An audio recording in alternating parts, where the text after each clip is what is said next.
Alhamdulillahirabbil alamin wassalatu wassalamu ala asyrafil mursalin sayyidina wa maulana Muhammad wa ala alihi washabbihi.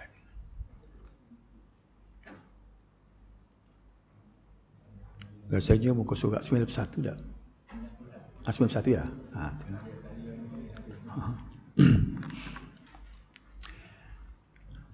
Muka surat 91 dah.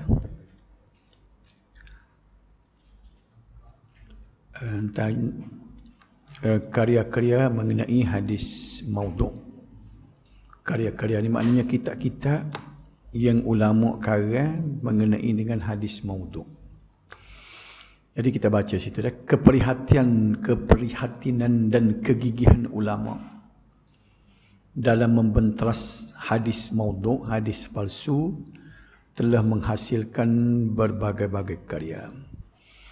Kita masih lagi dalam perbincangan kita mengenai dengan hadis palsu, dan kita dah tahu dah banyak benda bahayanya hadis palsu, lagu mana hukum menyebarkan hadis palsu, sehingga kan matlamat kita ni supaya kita timbul kesedaran kepada kita bahawa hadis Nabi ni kita tak boleh buat main-main, kena kita confirm betul-betul, biar kita cerak betul-betul, ada dalam sumber dia yang boleh kita pegang, barulah kita boleh beramal dan boleh kita sebar. Sebab kita dah tahu dah implikasinya dia banyak kan. Dan sehingga Nabi kita mengancamkan dengan neraka kan. Falyatabawwak maq'adahu minan nar, jadilah tempat dia dalam neraka. Jadi oleh kerana itulah para ulama ni dia kerana begitu prihatin dan dia melihat bahawa mustahaknya hadis palsu ni dijaga ataupun dibenteras, maka dia menghasilkan kitab-kitab dia yang kita sebut sebagai karya.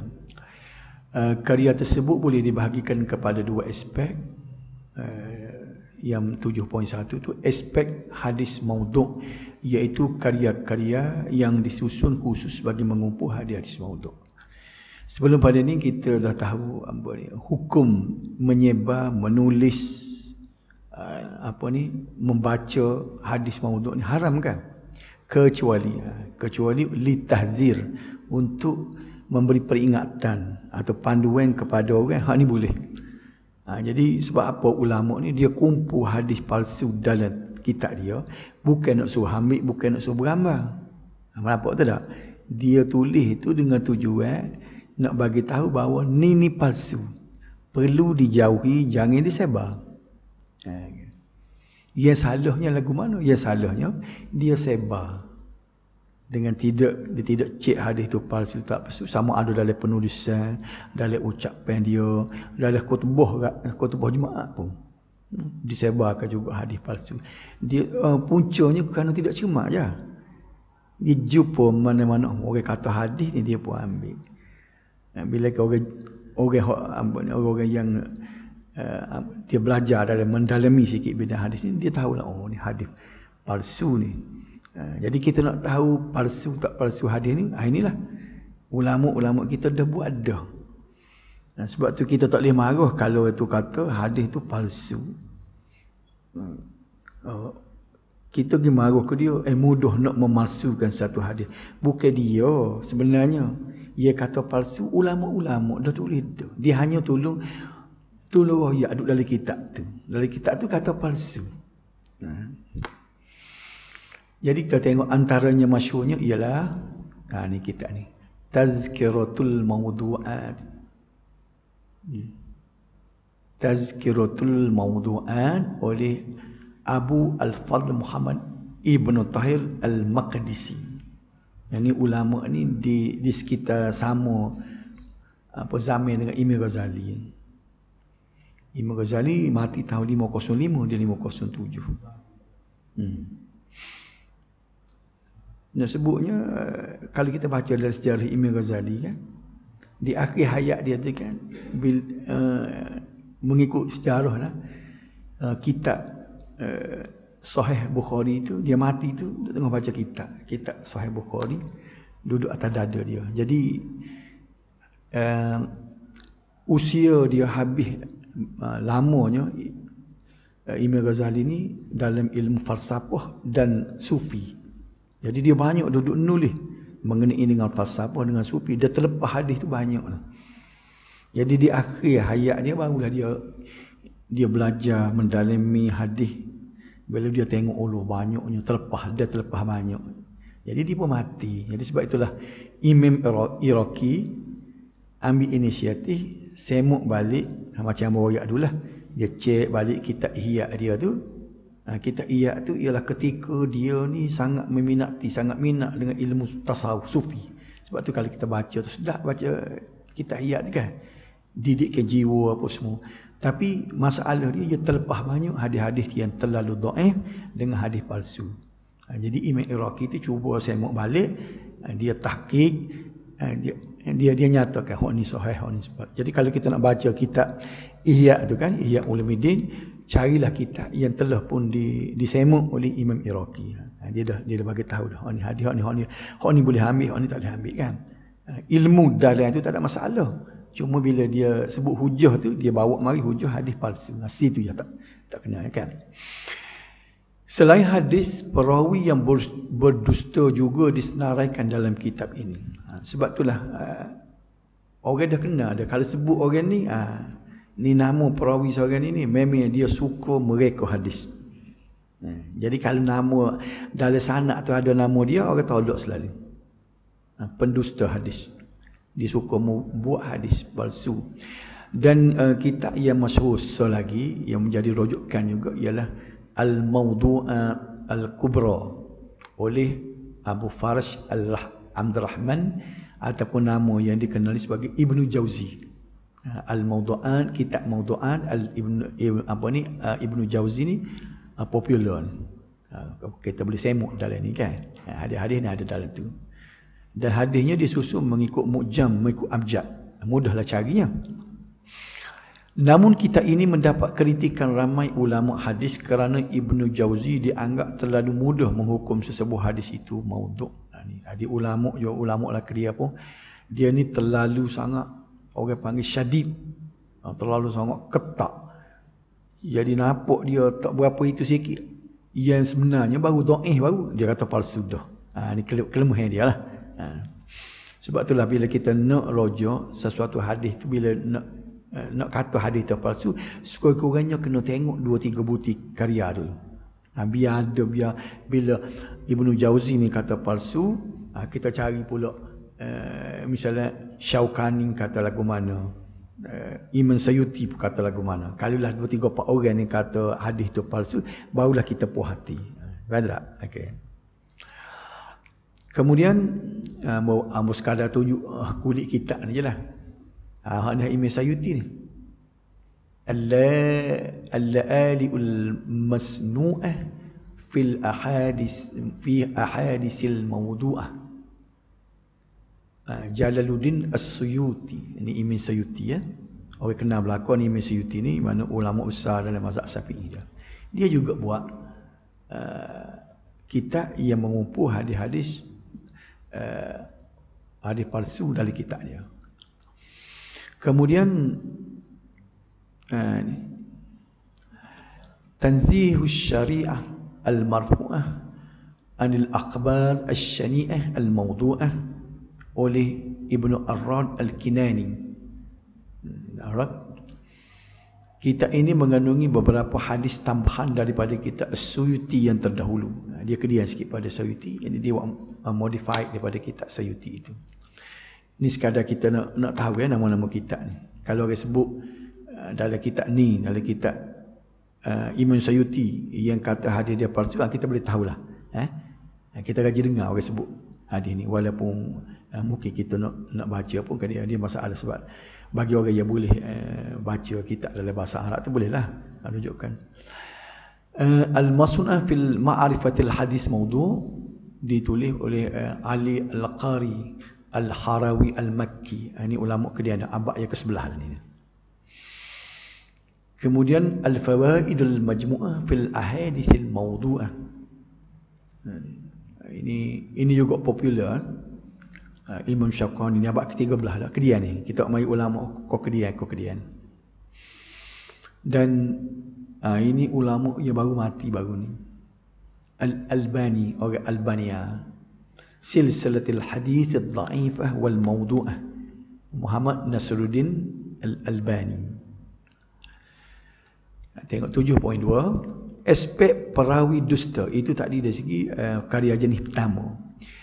Karya jenis kedua ni pula iaitu karya yang mengumpulkan perawi yang dusta dan dhaif dan juga dikategori dalam kitab Rijalul Hadis. Dia tidak royak hadis palsu. Dia menyatakan perawi ni. Kalau ada dalam sana perawi ni cem molek, kalau ada nama dia dalam sana tu, maka dengan sendiri hadis tu ditolak. Mardud. Okay. Mana kita tengok ada faedah jugalah. Di samping biodata dan status perawi, contoh-contoh hadis palsu dan dhaif yang diriwayatkan oleh perawi tersebut juga diberi. Antara kitab tersebut ialah Kitabud Du'afa oleh Ibn Hibban. Ini Ibn Hibban ni dia buat kitab hadis juga. Kita gaji dengar tak? Sahih Ibn Hibban. Gaji dengar tak? Dalam TV pun dia sebut. Diriwayatkan oleh Ibn Hibban dah. Kemudian An-Nasa'i juga. Kitab apa dah An-Nasa'i dalam Sunan Sittah tu? Sunan An-Nasa'i. Okey. Kita ada ni kitab tu. Bukhari, Muslim, At-Tirmizi, Abu Daud, At-Tirmizi, An-Nasa'i, Ibnu Majah. Dalam ni tu ada dia. Jadi di samping dia tu buat kitab hadis Sunan An-Nasa'i, dia juga buat kitab yang mengumpul perawi-perawi yang pendusta. Nama kitab dia Kitabud Du'afa. Kemudian kitab Ad-Du'afa wal Matrukin Daruqutni. Ini juga ada kitab hadis dia. Pernah dengar tak? Diriwayatkan oleh Daruqutni. Jadi di samping ada kitab hadis dia, dia buat juga kitab untuk mengumpulkan perawi-perawi yang dhaif dan perawi-perawi yang tidak boleh diterima. Nama kitab dia pun disebut sini Kitabud Du'afa wal Matrukin. Du'afa ni maknanya dia kata jamak kepada dhaif. Perawi-perawi yang dhaif dan matrukin ni yang ditinggalkan, yang orang tak ambil. Dia ni kalau dia yang riwayat hadis ni orang tak pakar. Jadi nak tahu siapa dia nya dalam kitab dia lah dia bagi tahu. Dia susun perawi-perawi dia mengikut abjad. Kemudian Ad-Du'afa Al-Kabir oleh Al-Uqaili. Selain kitab-kitab khusus yang mengumpulkan hadis maudhu' dan perawi dusta, hadis maudhu' juga boleh didapati dalam kitab-kitab yang mengumpulkan hadis masyhur dalam kalangan orang awam. Antaranya masyhur ialah Al-Maqasid Al-Hasanah fi Bayanil Hadisil Mushtarah oleh As-Sakhawi dan Kashful Khafa wal Muzil Ilbas Amma Ustihar min al-Hadis ala Al-Sinatin Nas oleh Al-Ajluni. Kemudian kitab Tamyizut Tayyib min al-Khabith Fima yadur ala Al-Sinatin Nas min al-Hadis oleh Ibnu Daiba. Banyak lagi kita tengoklah nama kitab tu dah. Ad-Durrul Muntashirah fil Ahadisil Mustahirah oleh Imam Sayuti pula. Habis itu dah. Sekadar nak tahu tu dah. Dan yang kelapan ni kita nak bincang implikasi. Implikasi ni gapo dia agak akibat daripada kita beramal dengan hadis maudhu'. Ya ulama larang sangat dah. Yang ulama-ulama hadis semuanya peka dengan hadis. Okey. Sebab itulah ambo duk perhati sini kan. Orang yang boleh, yang tepat dalam mentafsirkan Al-Quran kehendak Islam ialah ulama-ulama hadis. Betul tak? Orang yang lebih tepat. Namun tak ingat itu kalam siapa dia sebut. Dia kata orang yang paling faham Al-Quran dan faham kehendak agama kita ialah ulama-ulama hadis. Sebab ulama hadis ni pertamanya dia tahu gapo dia hak Nabi nak. Nabi kata tepat. Hak Nabi tak kata hak orang dia buat sebagai hadis palsu, hadis dhaif, dia tahu. Sebab tu kalau kita tengok orang-orang yang dalam ulama-ulama hadis ni, dia tidak akan menyimpang dari segi dia menyampaikan orang panggil pendapat dia. Cuba tengok macam Imam Bukhari, Imam Muslim dah. Ulama-ulama hadis ni. Jadi apabila orang tu dia ketepikan hadis, bila dia ketepikan ilmu hadis, bawa masuk dalam orang panggil penulisan dia, dalam pemahaman dia, menyebabkan dia tu lagi jauh daripada kehendak yang sebenar, sebab dia lagi daripada hadis. Boleh nampak situ tak? Okey. Jadi kita nak tengok implikasi beramal dengan hadis maudhu'. 8.1 ni implikasi ataupun kesan buruk beramal dengan hadis maudhu' boleh dilihat dari beberapa aspek. Cuba tengok implikasi kepada akidah. Beramal dengan hadis maudhu' yang berkaitan dengan akidah atau kepercayaan sudah pasti boleh membawa kesan negatif kepada akidah seseorang dan boleh merosakkan akidah. Sebuah konsep gapo Nur Muhammad. Apa yang jadi Nur Muhammad tu? Mari mana konsep Nur Muhammad? Gapo dia maksud Nur Muhammad ni? Dia percaya bahawa makhluk yang mula-mula dijadikan ialah Nur Muhammad. Memang ada hadis-hadis palsu lah. Tapi orang yang tidak peka dengan hadis ni, dia tidak sensitif dengan hadis, dia tak main pegang tu. Dia ulah hak tu, dia percaya hak tu. Tak? Ambo cerita dah dulu kan, hadis Nur Muhammad ni ada hadis palsu. Hadis yang sahihnya apa dia? Makhluk yang mula-mula yang diciptakan oleh Allah, kolam dan arasy. Tak sahih tu, dia tak sahih ambil hak sahih tu. Hadis Bukhari Muslim tu. Dia ambil hadis yang dikatakan dalam Musannaf Abdul Razzaq, dan ambo cerita dah dulu orang kita tengok dalam Musannaf Abdul Razzaq pun tak ada juga tu. Dia buat kata. Tapi bukan sikit, aku tanya ramai orang-orang agamawan, aku tanya dia, gapo dia makhluk yang mula-mula Nur Muhammad? Ramai bukan situ saja, alik Patani alik mana ni. Jadi sini bila dia ambil konsep situ pun tak betul tu dari segi akidah kita. Kita kena akidah kita gapo dia hak Tuhan buat mula sekali. Apa kita tak si pegang hak aras dengan kolam hak ada dalam hadis sahih, suka kepada Nur Muhammad. Bila dia konsep Nur Muhammad ni, dia akan jadi dia gitelarak, dia kata wahdatul wujud. Hak tu iaitu bila ni gapo dia tu. Di langit Allah, di bumi Muhammad. Orang tu lah. Kan ada kan dalam YouTube ni buat dia. Duduk viral tu. Dia kata orang tu lah Muhammad dengan Allah hak tu lah. Muhammad tu adalah jelma yang daripada Allah. Itu konsep Nur Muhammad tidak mari situ. Tidak penuh dengan akidah. Ada dah satu keluarga nak baru ni. Dia percaya bahawa Muhammad dan ada disebut cikgu di Kelantan sebagai. Dia kata ketika Isra' dan Mi'raj dia datang, Nabi Muhammad pergi jumpa dengan dia sendiri dia. Dia pergi jumpa dia sebab orang tu lah dia. Sehingga dibawa kepada dicaya lagu mana ni? Ni ada hadis juga, ada hadis palsu juga. Lagu mana? Dia kata Jibril bertanya apa ni, ketika Jibril menyampaikan wahyu, waktu wahyu ke Nabi kita tanya, ya Jibril, ketika mu ambil wahyu daripada Allah, mu tak pernah tengok ke siapa dia jebui kamu? Katanya Jibril, aku tak pernah tengok, aku ambil saja waktu kamu. Kata hadis dia lah. Nabi dia kata, Nabi kita pun kata, aku mu jengok enggak sekali tengok siapa dia wahyu kamu. Maka Jibril sekali lagi, ketika Jibril nak terima wahyu daripada Allah, dan waktu ke Nabi dia jengok tengok Nabi Muhammad juga hak jebui. Apa dah? Jadi artinya Tuhan pun Nabi Muhammad, bawah pun Nabi Muhammad. Itu yang bagi wahdatul wujud lah. Tidak pun nak akidah. Mari daripada hadis palsu hak sani campur dengan Nur Muhammad. Jadi sebab tu besar implikasi dah. Rusuk akidah kata ada dah lah.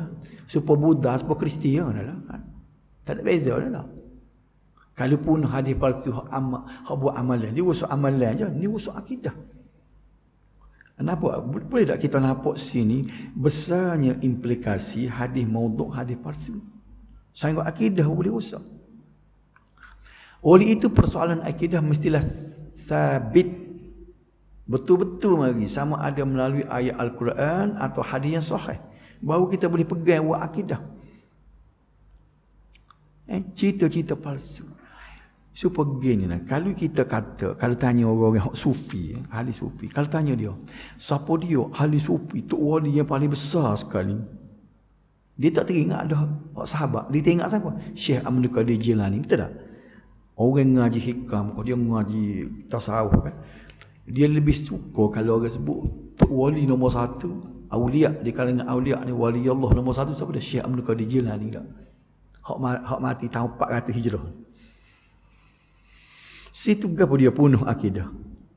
Punuh akidah. Akidah kita umat Nabi Muhammad selain daripada ni, tak sekira umat lain ni macam Nabi-Nabi, umat Nabi Muhammad lepas pada Nabi kita, orang nombor 1 Abu Bakar, betul tak? Boleh kita akidah kita lah tu. Nombor 2 Umar tak? Nombor 3 Utsman, nombor 4 Ali. Tiba-tiba masa dia nak sebut orang yang paling tinggi martabat, dia tak ingat ada kawan ni. Abu Bakar, Umar tak ingat apa dia. Mari Syekh Abdul Qadir Jilani. Ya kita boleh dia demon Syekh Abdul Qadir Jilani kok mana pun. Nabi tak jamin dia masuk syurga. Nak jamin gua nak tak ada jumpa tahun 400 Hijrah. Nampak tak sini? Benda ni bukan main-main akidah. Kalau kita dalam kalau kita baca akidah kita, dalam kitab kita akidah, sesiapa yang mengatakan ada orang lain lebih mulia daripada Abu Bakar, itu rusak akidah. Sebab apa? Sebab Nabi kata dia orang paling baik. 10 orang masuk syurga, nombor 1 dia Abu Bakar kan. Tiba-tiba kita kata orang lain, artinya kita lawan hadis Nabi. Lawan hadis Nabi ni orang panggil rusak akidah. Bukan kata gap, dia lawan hadis. Hadis kata Abu Bakar, dia giroyak orang lain. Baik. Setengah ulama berpendapat bahawa hanya hadis mutawatir sahaja boleh dijadikan hujah dalam persoalan akidah. Kita ngaji dah hadis tak mutawatir dah. Ini bermakna hadis ahad sekalipun sahih menurut pendapat ini tidak boleh dijadikan hujah dalam persoalan akidah, apatah lagi hadis dhaif dan maudhu'. Tengok tu setara tu. Hak dhaif pun tak boleh. Hak sahih pun setengah ulama kata nak ke mutawatir nak boleh buat jadi pegangan akidah. Dia ambil hak palsu, hak dhaif sebagai bahan akidah. Para sahabat dan generasi selepasnya amat berhati-hati dalam soal akidah. Sebab itulah hadis-hadis yang berkaitan dengan akidah tidak banyak jika dibandingkan dengan persoalan ibadat lain. Selain itu, beramal dengan hadis maudhu' secara tidak langsung membawa makna mempertikaikan kewibawaan Rasulullah sallallahu alaihi wasallam, terutama dari segi amanah dan kebijaksanaan baginda, sehingga masih ada yang tertinggal atau tidak sempat disampaikan kepada umatnya. Baik. Bila kita buat satu amalan bersandarkan kepada hadis maudhu', artinya bila hadis maudhu' itu bukan hak Nabi royak. Betul tak? Katanya, sini kita baca ni disebut, seolah-olah kita tuduh Nabi itu tidak amanah. Ada lagi Nabi tak royak kita. Kau lagu mana? Baik. Kita dengar Imam Malik kata mana? Bila kita buat satu amalan, cuba faham lah. Hak Nabi tak buat, tapi kita buat. Sahabat tak buat, Nabi tak buat, tapi kita boleh buat. Dia kata dari dua lah. Buat apa kita buat, Nabi tak buat. Adalah satu amalan supaya orang duduk rekor-rekor amalan ni kan. Hak kita kata gapo ni, hak duduk mitok dengan apa, dua upacara tak kubur gapo tu tak.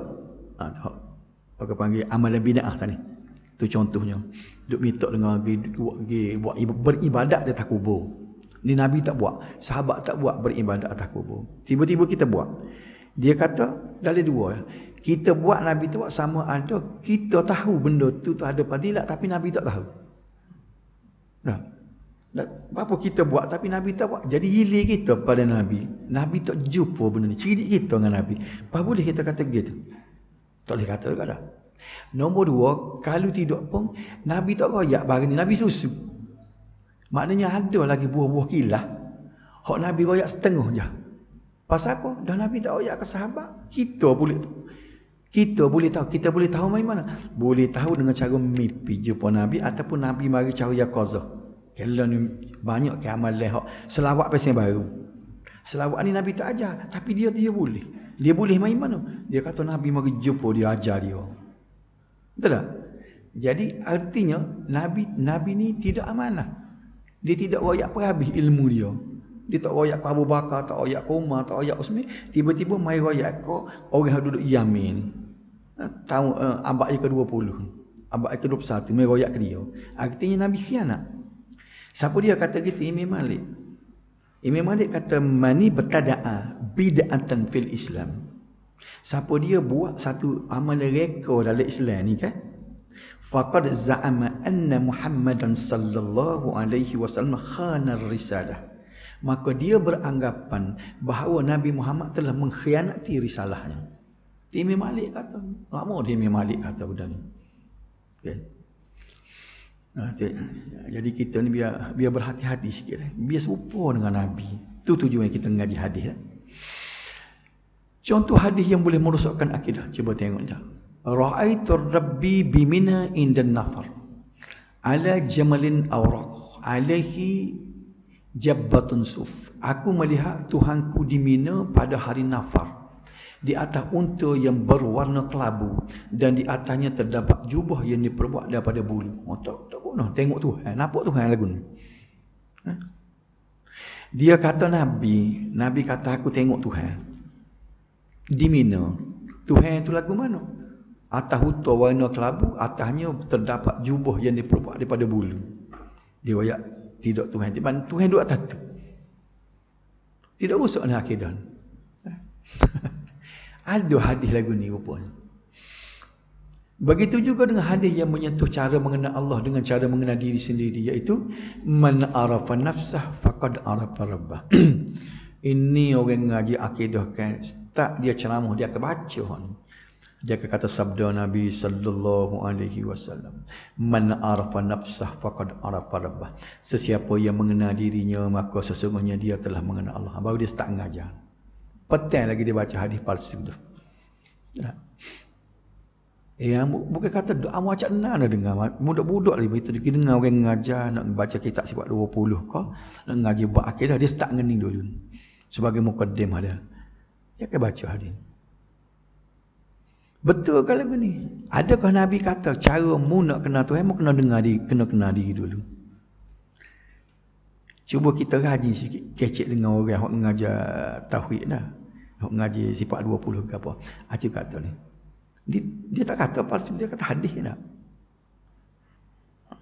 Nak buat mana?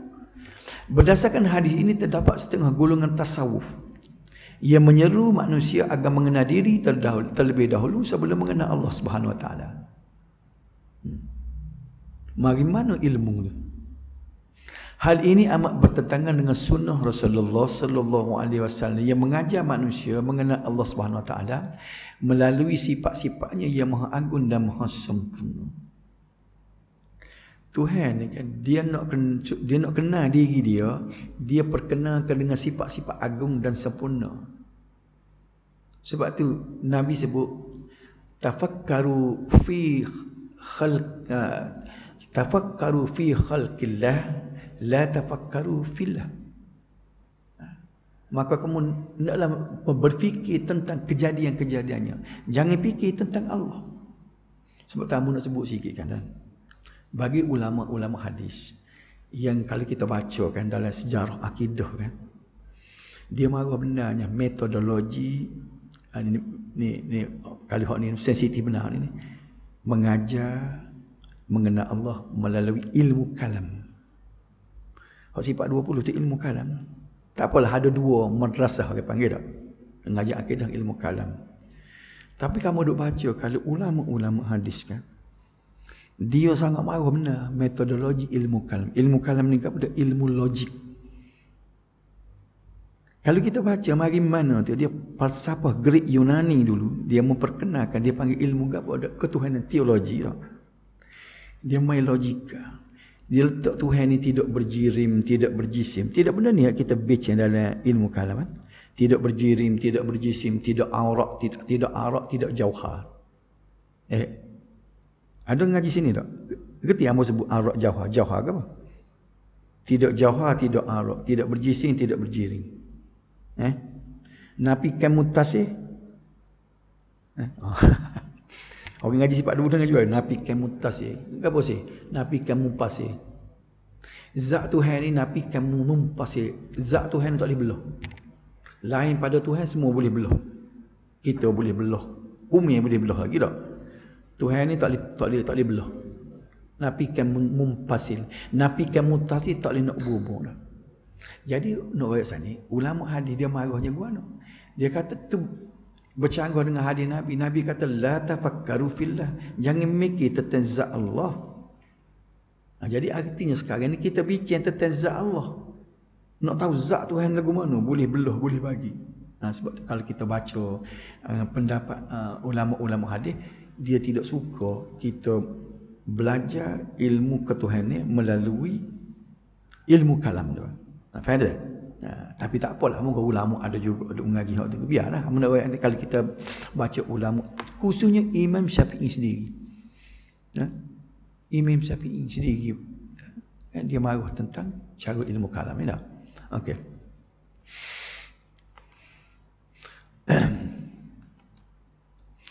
Begitu juga dengan hadis-hadis Nur Muhammad tadi yang saya sebut tadi.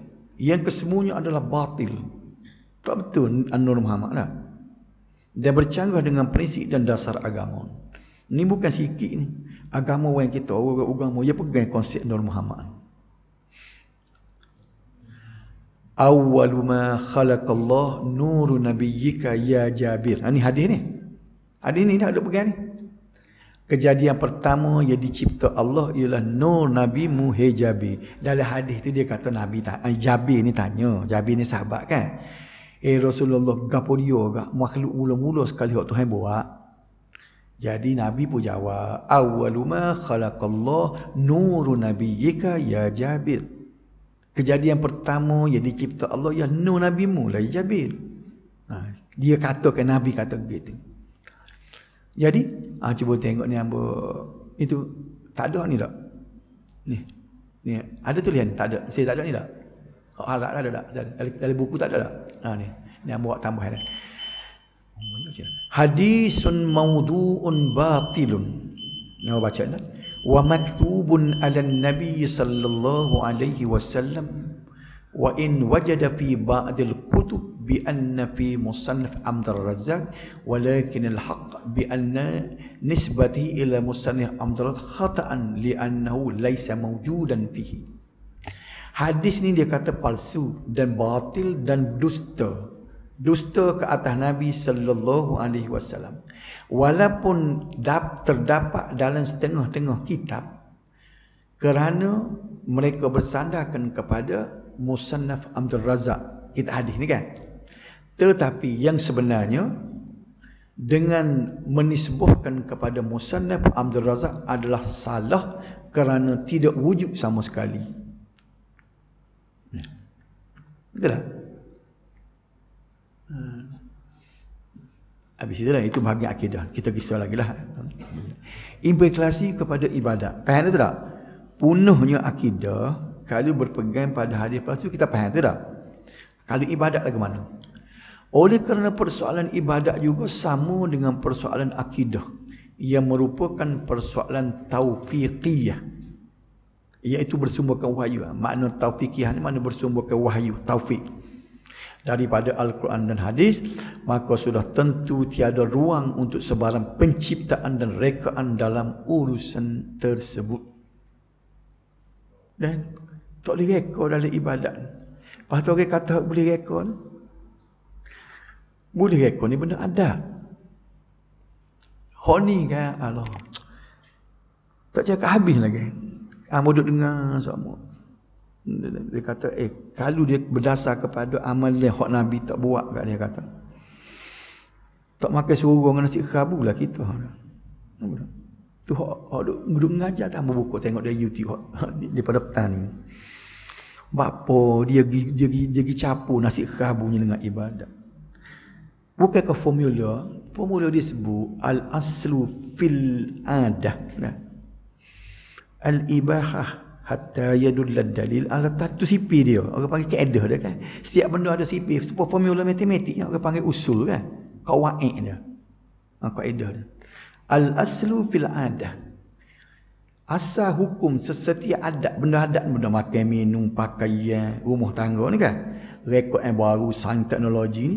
Dia kata al-ibahah harus hatta yadullad dalil ala tahrim sehingga mari dalil yang mengatakan tak boleh. Faham ni tak? Nak buat kapal terbang, nak buat apa? Tu boleh. Tapi itu sipi adat. Sipi ibadat dia tak masuk hak tu. Al-aslu fil ibadah al-man'u. Asal sesuatu ibadat tu diteguh. Kita berasa nak menghamburkan diri kepada Tuhan. Kita reka sembahyang sendiri, selawat sendiri, zikir sendiri, tak boleh. Illa ma syara Allah wa rasuluh, sehingga disyaratkan oleh Allah dan Rasul baru boleh. Rasul mari tunjuk ajar, mu nak sembahyang lagu ni, mu nak zikir lagu ni, mu nak selawat lagu ni, boleh faham? Tapi bila dah sampai peringkat ni, bila kita kata tak boleh tu, itu adalah bid'ah kerana Nabi dan sahabat tak buat. Dia pergi royak lalu. Tak naik kapal terbang lah, naik utol lah. Boleh faham tak? Jadi biar orang masjid kita biar hilip pada dia sikit. Biar boleh beza benda adat, benda ibadat. Benda adat ni kita boleh buat. Makanlah nak makan gapo dia atas muka bumi ni. Pakallah nak pakai gapo sehingga mari larang ni sutera tak boleh pakai, mah tak boleh pakai. Baru tak boleh. Hak dia tak sebut boleh. Ibadat tak boleh pakai sipit tu. Boleh faham ke? Hak ya. Siapa kau maksud? Ibadat tak boleh buat sepahadak, dia tak boleh start. Nabi tiup WC baru kita boleh gerak. Faham tak? Nabi tiup WC gerak setepat. Ada pun ibadat kita boleh, ada pun benda adat boleh buat sehingga dia tiup WC kena berhenti. Kita kata umpama gitulah. Hak tu WC untuk bermula ibadat. Tapi adat ni WC untuk berhenti. Biar kita faham dua ni dah. Ambo sebut nama dalam kuliah di kampung sebut benda-benda gini. Mari dalam grup WhatsApp dia kata, ustaz dia kata, masa tu ambo guna whiteboard tak guna ni kan. Dia kata kalau tak sika bid'ah tak usah guna whiteboard dia kata. Tak ada arah tak tahu mana. Orang duk faham lagu tu, dia pergi capur benda adat dengan benda ibadat. Kita kecil masalah ibadat tak boleh nak buat, tak boleh nak reka. Sehingga Nabi tunjuk bila dia nak royak dia ambil benda-benda ibadat, whiteboard lah, naik utol lah, dia pergi Mekah. Itu sehari dua ni dia tunjuk, dia kata pokok Saudi ni suka membid'ahkan orang dia kata. Tu dia orang naik skuter tawah. Pula dah ya, benda lagu tu. Tak ada pergi skuter pula dah. Tak ada arah nak buat. Rasulullah sallallahu alaihi wasallam telah memberi amaran. Man ahdatha fi amrina hadha ma laysa minhu fahuwa raddun. Sesiapa yang mereka cipta dalam urusan kami, urusan agama yang bukan daripadanya, maka ia dengan sendirinya tertolak. Nabi kata, lah reka lah nak reka. Kalau bukan hak aku tunjuk, bukan hak aku ajar, mu perasa seorang aja, terhegeh-hegeh sesok. Nak ke pahala. Nabi kata, dok aku tak ajar pun benda ni. Betul tak? Okey. Nak bukti mana sikit Justru para sahabat dan generasi selepasnya begitu berhati-hati dalam melakukan sesuatu ibadat. Mereka terlebih dahulu akan menyelidiknya sebelum melakukannya. Ini bukan hamba tulis ni. Buku Dr. Muhyiddin ni. Ni buku asal dia, nama Salih ni. Ini perkataan Dr. Muhyiddin ni. Justru para sahabat dan generasi selepasnya begitu berhati-hati. Sebagai contoh antara hadis maudhu' yang begitu popular dalam kalangan masyarakat kita. Itu ada nota tak? Man takallama bi kalamid dunya fil masjid ahbatallahu amalu 40 sana. Ambo pergi sebuti masjid ni tahun 80-an dulu. Ada ni ditulis dengan khok comel tak. Sesiapa yang bercakap mengenai urusan dunia di dalam masjid, maka Allah akan menggugurkan amalannya selama 40 tahun. Kita duduk atas masjid ni kan, buat siapa dia berlawan bola, lepas isyak nak klik tengok TV dah. Tu dah 40 tahun dah amalan. Oh nyanyi lagi tu. Kau mana sih? Sebenarnya dia berniat baik, dia tak sia orang buat muka lain lah. Kecik hak agama ke apa. Yang nak turun tu kecik hak bola. Iyalah benda tak molek. Tak kan 40 tahun amalan kita hacur lebu ngajar sok kecik ego tu. Jadi jawabnya inilah hadis palsu. Apa kita kata iyalah kok. Bapa tak iyalah orang tulis atas masjid nah. Ni jumpa dalam kitab mana-mana dia tulis tu dah. Ni al-fiqrah nisbul ibadah wa qillatul ta'am hiya al-ibadah. Berfikir itu adalah sebahagian ibadat dan kurang makan adalah termasuk ibadat. Kita kurang makan kita ibadat dia kata. Walaupun benda baik dah. Benda baik tapi bila dia kata Nabi kata, hak tu dia marahnya. Kita tidak nafikan mungkin ada nasihat yang baik dalam tu. Tapi salahnya mana saat ni? Dia kata hak Nabi tak kata. Tu jenayah yang paling besar. Ni nak bercakap mana boleh wakaf mana ni i'mal li dunyaka ka'annaka ta'ishu abada wa'mal li akhiratika ka'annaka tamutu qad. Hak ni sungguh popular, hang jak bodoh lagi duk dengar orang duk ceramah. Beramallah untuk dunia kamu seolah-olah kamu akan hidup selama-lamanya, dan beramallah untuk akhirat kamu seolah kamu akan mati besok hari. Kau ingat ni maksud hadis ni kan, lagu Ismail Harun dulu pun ada ni. Ada nyanyi gapo ilham tak ingat dah masa budak-budak mula. Beramallah untuk dunia ni dah. Popularnya orang bubuh dalam lirik lagu nak ni. Betul ke tak benda ni nasihat yang baik dah. Ni nasihat baik dah. Kita buat amal ni untuk dunia ni supaya kita nak duduk selama-lama. Buat kerja biasa sungguh. Memang Islam tak si buat dengan alah kadar. Buat kerja menani pun biar sungguh, menego biar sungguh lah. Kerja yang acuh-acuh ni Islam bukan kerja Islam. Sebab tu Islam tak itqan, kerja ni kerja dalam prinsip kerja dah. Memang bagus. Lepas tu kita buat amal supaya kita nak mati esok. Masa tak ada dah dah. Tangguh karang lah nak baca Quran. Mana tahu takut tak hidup esok dah. Nak sembahyang sunat puasa malam. Mana tahu takut mati esok. Jadi kita bersungguh. Nasihat ni molek tak molek? Molek. Salah mana? Salah pergi kata Nabi kata. Tu je. Tiga hak tu sebuti ya. Kalau boleh ambil dia ni, jangan kata Nabi kata. Kita tukar sikit. Para ahli ulama kita kata, i'mal, nak baca Quran Arab pun tak apa. Jangan kata qala Rasulullah. Faham ahli-ahli ulama kita berkata, i'mal li dunyaka ka'annaka ta'ishu abada wa a'mal li akhiratika ka'annaka tamutu ghadan. Boleh. Tukar dah. Ambil hadis-hadis palsu ni, jangan hak sepatah hadis hak akidah tak boleh lah. Hadis-hadis lagu ni ambil ni tukar daripada sabda Nabi kepada kata-kata pujangga, kata-kata orang-orang cerdik pandai dah. Boleh say lagu ni? Asal Allah. Asar kata-kata sahabat. Tapi kita nak kata sahabat sebab kalau kita kena perkataan itu tak apa. Kita kira umum lalu orang yang cerdik pandai, orang cerdik pada kita berkata gitu. Okey. Fikrah sa'ah khairun min ibadah 60 sana. Berfikir sesaat lebih baik daripada beribadat 60 tahun. Ni tak berapa boleh terima ni. Kullu bid'atin dalalah illa bid'ah fil ibadah. Tengok ni. Setiap bid'ah adalah sesat kecuali bid'ah dalam ibadat. Atau hak tu tak boleh. Yang kita tukar pula. Begitu juga kita berhenti sekat tu